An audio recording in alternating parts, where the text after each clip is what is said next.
अब दृढ़ उद्देश्य ना होने के कारण भगवत प्राप्ति में देरी हो रही है। दृढ़ उद्देश्य ना होने के कारण अब उस देरी को वो सह रहा है और उस जलन को मिटाने के लिए भोगों के संयोग की वृत्ति रख रहा है, इसीलिए भगवत दर्शन नहीं हो रहे। दृढ़ भगवत प्राप्ति का उद्देश्य तो देरी नहीं, भगवत साक्षात्कार में देरी क्यों होती है? दृढ़ भगवत प्राप्ति का उद्देश्य नहीं। इसकी पहचान किसी भी इंद्रियजन्य सुख में रमण करने की भावना बन जाना, यह दृढ़ भगवत प्राप्ति का लक्षण नहीं है। ब्रह्मादिक के भोग सब विषम लागता ही, नारायण ब्रज चंद की लगन लगी है जाई। मर्त्य भोगों की बात क्या, स्वर्ग लोगों की बात क्या, वो ब्रह्मलोक के सुख भोग की भी विषवत वृत्ति का त्याग कर देता है। जैसे विष का त्याग, ऐसे ब्रह्मा के जो ब्रह्मलोक हैं वहां के भोगों का विषवत त्याग कर देता है। यह है दृढ़ भगवत प्राप्ति का उद्देश्य। नित्य तत्व की अनुभूति में देरी केवल हो रही है विषय भोगों के संयोग जन सुख की लालसा। हमें क्यों भगवत साक्षात्कार नहीं हो रहा? विषय जन्य सुख भोग की लालसा में भगवत दर्शन में पर्दा डाले हुए है। यदि एक उद्देश्य दृढ़ हो जाए तो भगवत साक्षात्कार में बिल्कुल देरी नहीं, क्योंकि अपने प्रीतम है, प्राण प्यारे हैं, हमारी आत्मा है। उद्देश्य तुम्हारा दृढ़ हो जाए। प्रभु की प्राप्ति के लिए मनुष्य शरीर मिला, आप अपने उद्देश्य को दृढ़ कीजिए। केवल भगवत प्राप्ति के लिए शरीर मिला है। साधक जिस समय भगवत कृपा से, गुरु कृपा से बात जान जाता है कि अरे मुझे तो अवसर ये बंधन से मुक्त होने का मिला है, फिर वो ना इंद्रियों की सुनता है ना मन की सुनता है, फिर नहीं सुनता, फिर तो डट के खिलाफ खड़ा होता है। देखते हैं अब तो क्या करेगा, और लड़ता है मन से, इंद्रियों से, और विजय को प्राप्त होता है। हम लोग इतने डरपोक हैं कि एक घुड़की जहां मन ने दी तो हम हाथ उठा देते हैं। जरा सा जलाया और व्यथा पैदा की, बस हम उसी का चिंतन करने लगते हैं। अब कैसे मन शांत हो? मन की खिलाफत करने की सामर्थ्य नहीं आई है। ये मन हमको ऐसे डराता है जैसे बच्चों को भेड़िया डराता है। इतना प्रतिकूल होकर के हमारे अनुसार चलो, नहीं तो हम जला, वो जहां जलन तो ऐसा लगता है हम रह नहीं सकते, क्योंकि उसमें तदात्म किया हुआ है। ये बड़े बड़े ज्ञान विज्ञान से संपन्नों की बात बता रहे हैं। जब अपने में मन आता है तो बहुत भयावह क्लेश पैदा करता है अंदर से, एक ऐसी जलन की बस वो जो कहे उसको मान लो। इसी को जो सह गया वही महात्मा बन जाता है।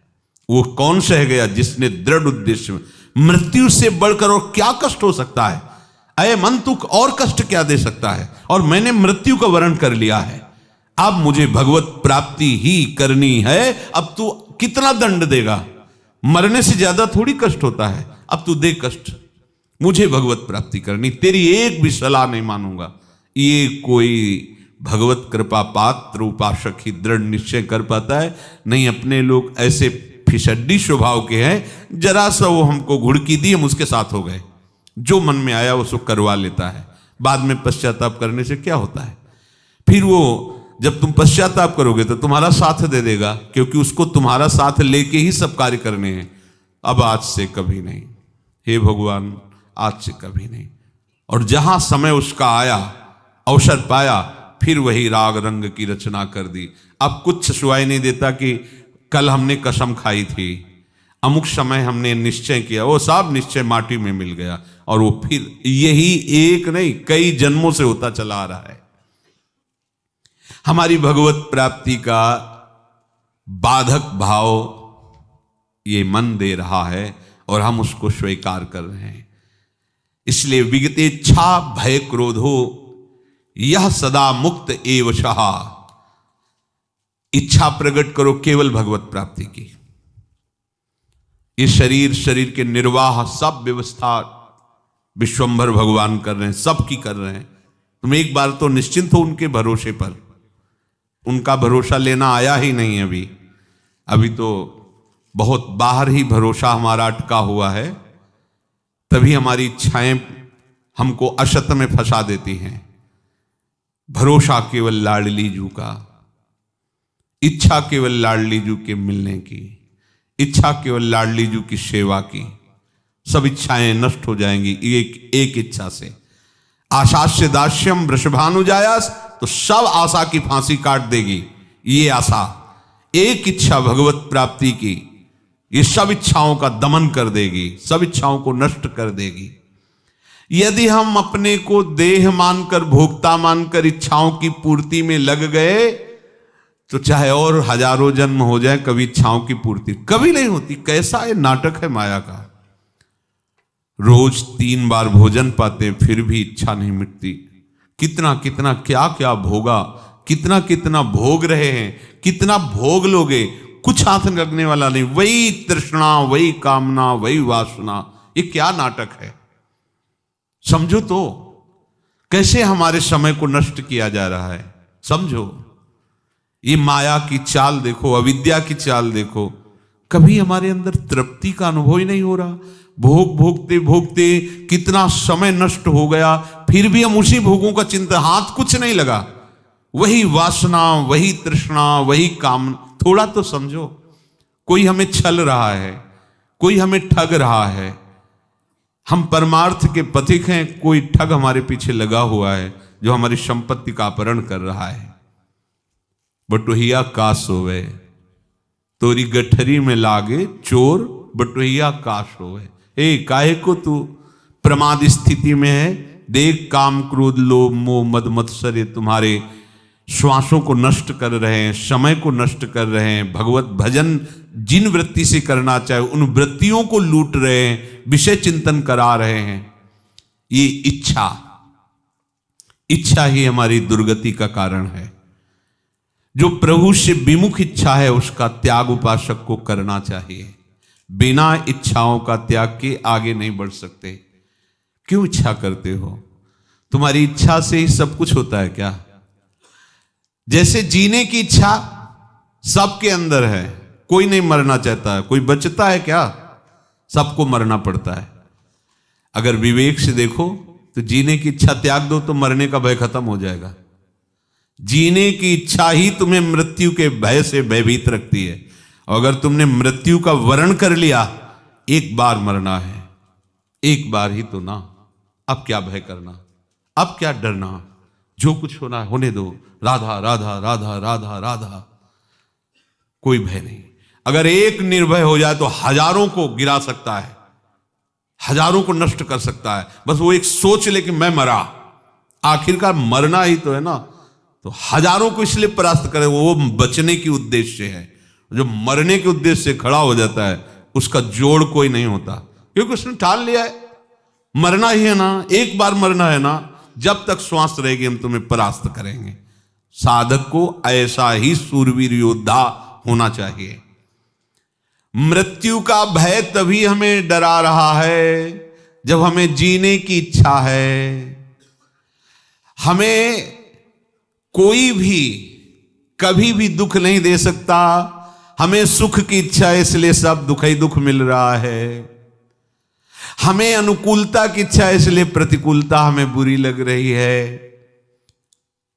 आप जीवन मुक्त होने के लिए आए हो, इन छोटी मोटी बातों में फंसने के लिए नहीं।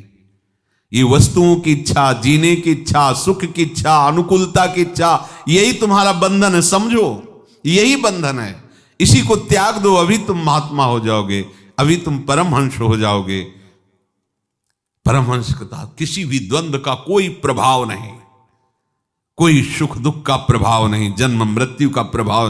कैसा परमानंद होगा, सोचो कैसा परमानंद होगा जब कोई भय नहीं, कोई इच्छा नहीं, कोई राग नहीं। साधक को गंभीरता पूर्वक इस बात पर विचार करना चाहिए। ये इच्छाएं क्यों करते हो? क्या तुम्हारी इच्छा से तुम्हारे अनुकूल भोग सब मिल रहे हैं क्या? नहीं मिल रहे तो करते क्यों हो फिर? जैसे बिना इच्छा के दुख, प्रतिकूलता, निंदा, अपमान आ ही जाता है, ऐसे ही बिना इच्छा के तुम्हारे सामने अनुकूलता, सुख, भोग आदि आ जाएगा। पर तुम उपासक हो भगवत प्राप्ति के, ना तुम्हें अनुकूलता का भोग करना ना प्रतिकूलता का। प्रारब्ध के अनुसार भोग उपस्थित हो सकता है, लेकिन भोगना ना भोगना ये विवेक की बात है। इसमें प्रारब्ध नहीं काम करेगा कि हमारा प्रारब्ध था तो हमने भोग लिया।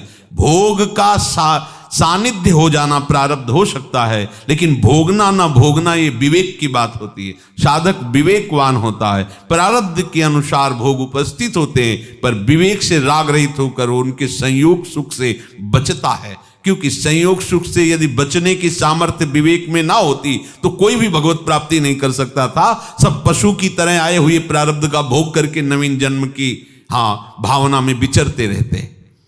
इसका मतलब मनुष्य शरीर में एक सामर्थ्य है जिसका नाम है विवेक, आए हुए प्रारब्ध भोग से बचाने की सामर्थ्य है उसको।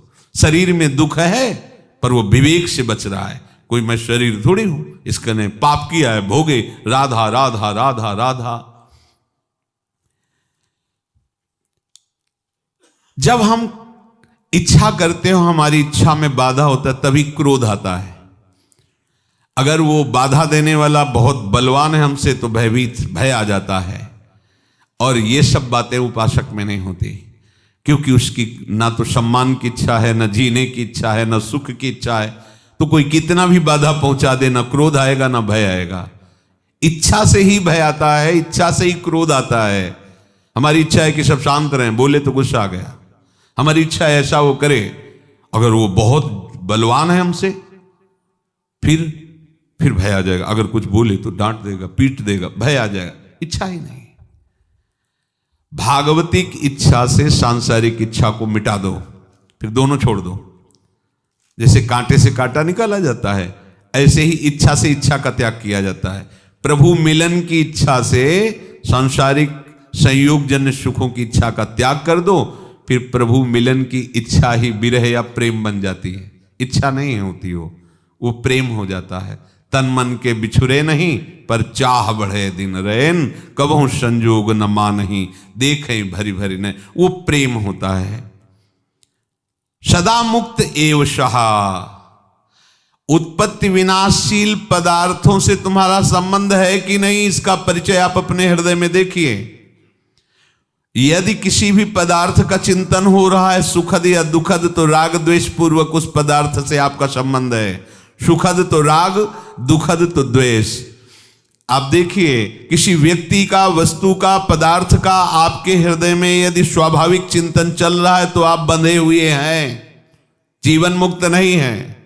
और स्वाभाविक बिना प्रयास के भगवत चिंतन चल रहा है। बहुत व्यवहार में विचरने पर भी कोई रूप नहीं सांसारिक, कोई वस्तु पदार्थ का सांसारिक चिंतन नहीं, केवल अपने आराध्य देव का। सदा मुक्त एव सहा, वो सदा मुक्त ही है, शरीर छूटे या शरीर बना रहे। वास्तव में उपासक भगवत प्राप्ति की लगन से युक्त नहीं होता, इसीलिए वो विषय चिंतन बर्दाश्त करता है। नहीं, अलम विषय वार्ताया नरक कोटि बीभत्सया। छोड़ो इस विषय चिंतन विषय वार्ता को, एक करोड़ों नरकों से भी बीभत्स है। महाप्रभु हरिवंश चंद्र जी कहे, अलम विषय वार्ताया नरक कोटि बीभत्सया। बड़ी बीभत्स है, ये बड़ी घृणास्पद है विषय चिंतन विषय वार्ता। छोड़ो, करोड़ों नरकों से भी। केवल उत्पन्न और नष्ट होने वाली वस्तुओं में तुझ अविनाशी को कौन सी तृप्ति मिल जाएगी? तू अविनाशी है, इन विनाशी वस्तुओं में खेल करके कब तक खेलता रहेगा, कब तक सुखी होता रहेगा? नहीं सुख है। तू अविनाशी तत्व में ही स्थित होगा, तभी तो सुखी होगा।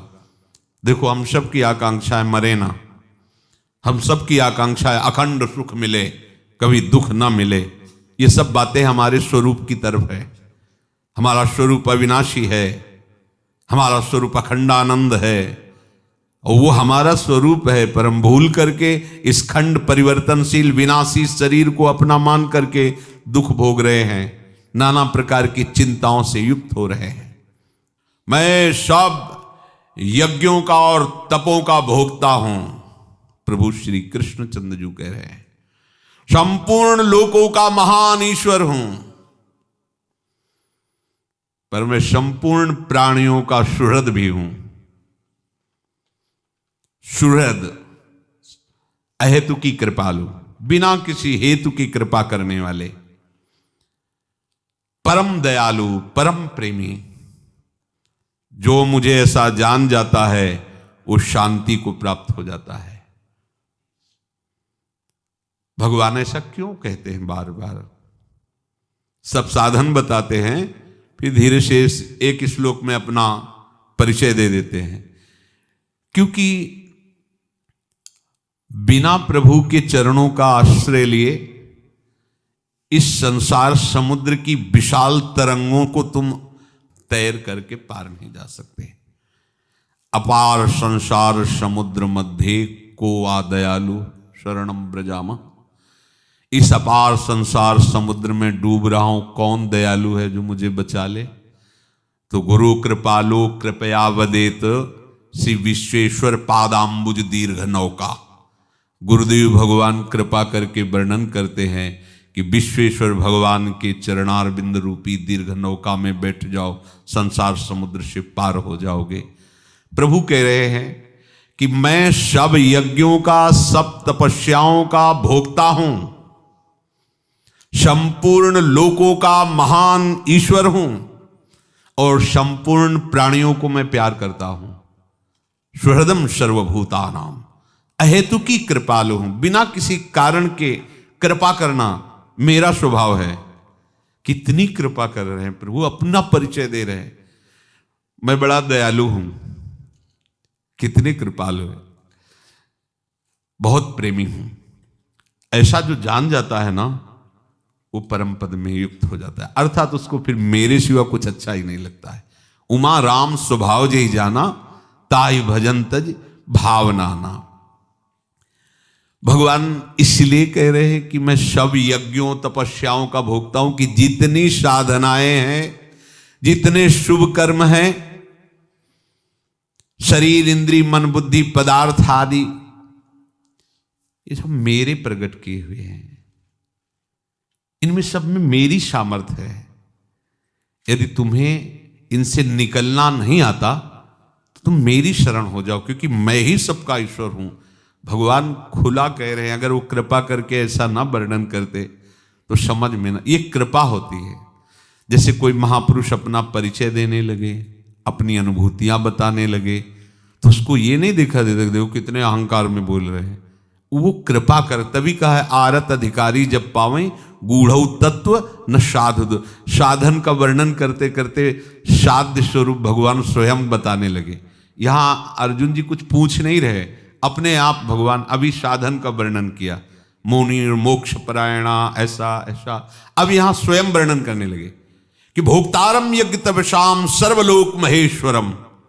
कैसे बनता है ये करुणा, एकदम करुणा प्रकट की कि अगर तुम विगत इच्छा भय क्रोधो नहीं हो सकते, तुम मुनिर मोक्ष परायणा नहीं हो सकते हो, तुम जितेंद्री नहीं हो, तुम बाह्य स्पर्श भोगों का चिंतन करते हो, तो मैं तुम्हें ऐसी स्थिति में भी बचा लूंगा, क्योंकि मैं सब यज्ञों का भोक्ता हूं, मैं सब तपस्याओं का भोक्ता हूं, मैं सर्वलोक महेश्वर हूं, मेरे ही विधान से सब कुछ चलता है।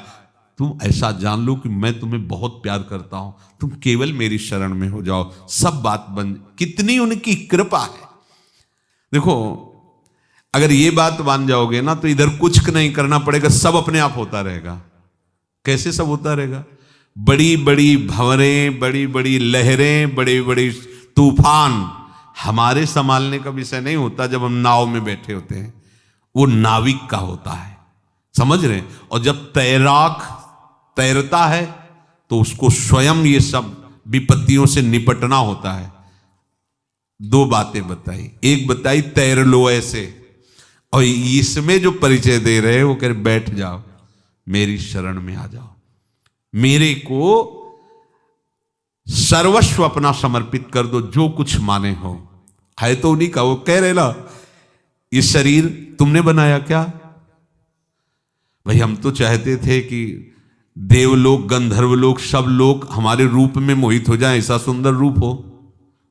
तो अगर हम रचते तो ऐसे नहीं, रचना क्या करते हैं? एक एक बाल सेट, एक एक भाव सेट, और ऐसा वो क्यों करते हैं? क्योंकि इस मृत्यु लोक में हमारे रूप को देखकर लोग कहें वाह। तो अगर हमारे रचने में आता है शरीर, तो हम ऐसे ही रचते कि ब्रह्मा जी भी चकित हो जाए कि हमारी तो रचना ही नहीं, कितना सुंदर रूप है, लेकिन हमारे हाथ में तो रहा नहीं। तो मतलब शरीर तुम्हारी इच्छा के अनुकूल नहीं रचा है, शरीर किसी इच्छा के विधान के अनुसार। तो शरीर के रचना करने वाले तो तुम नहीं हो। देखो ना, अगर शरीर के किसी भी अंग को विधान के अनुसार कमजोर करना है, तो आप चाहे जितनी दवाइयां खा लीजिए, वो ऐसे ही कमजोर बना रहे। मतलब कोई विधान है, शरीर पर तुम्हारा अधिकार नहीं है। क्या अधिकार? यहां से अगर अंगुली कटनी है तो जिस समय जिस मिनट में कट जाएगी, आप चाहे जितना। बड़ी चतुरता पूर्वक हम अपने को सुखी रखना चाहते, फंस जाते, उसी चतुरता में फंस जाते, दुख में। अर्थात ये शरीर, इंद्रियां, मन, बुद्धि, ये आपकी रची हुई नहीं है। कहां हो अब? मन की रचना आपने की क्या? इंद्रियों की रचना की क्या? अब आंख नहीं दिया तो भला तुम देख लो संसार को। तो कौन चाहता है कि हमारे आंख ना हो? कौन चाहता है हमें शब्द ना सुनाई दे? कौन चाहता है हम अच्छा बोल ना लें? लेकिन विधान में अगर नहीं है तो नहीं दिया प्रभु ने। आप कहते हो भगवान ने नहीं दिया आंखें, तो देखो अंधा हूं। भगवान ने वाणी नहीं दी तो मूर्ख। भगवान ने श्रवणेंद्री नहीं बाहर की तरफ खोली तो बहरा हूं। अब बोलो, आप कहीं हो इसमें?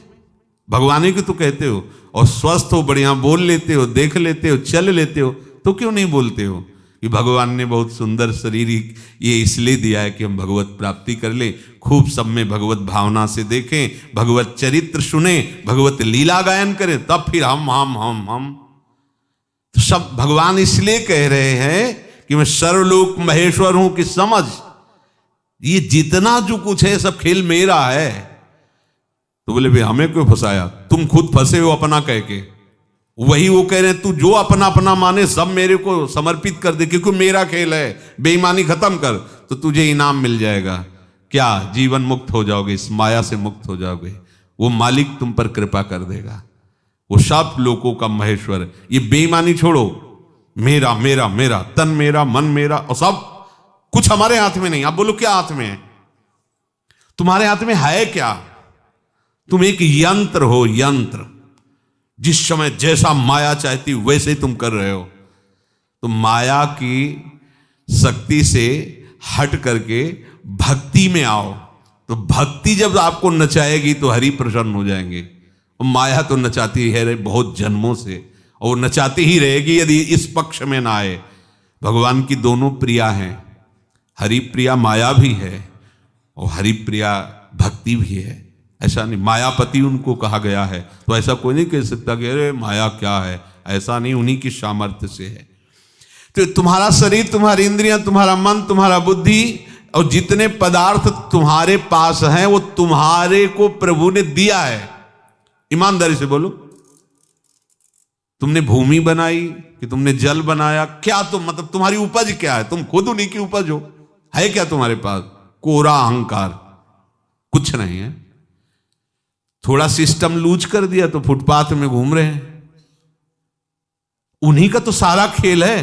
थोड़ा और उत्तम कर दिया, अरे वो क्या, लाखों लोग वाणी सुन रहे हैं, सारी ऐसे जरा सा ऐसे कह दे, अभी घास फूस बटोरते घूम रहा है आदमी, वो पता नहीं क्या हो गया। जरा सा हो जाए, आंखों की ज्योति चली गई, कानों का सुनना बंद हो गया, जबान से बोलना बंद हो गया।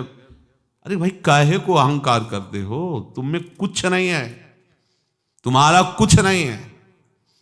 तुम भी भगवान के अंश हो और ये भी भगवान का बनाया हुआ है। सीधे के सीधे जिनकी जो वस्तु है उनको समर्पित कर दो, जीवन मुक्त हो गए। बस इतना ही खेल है।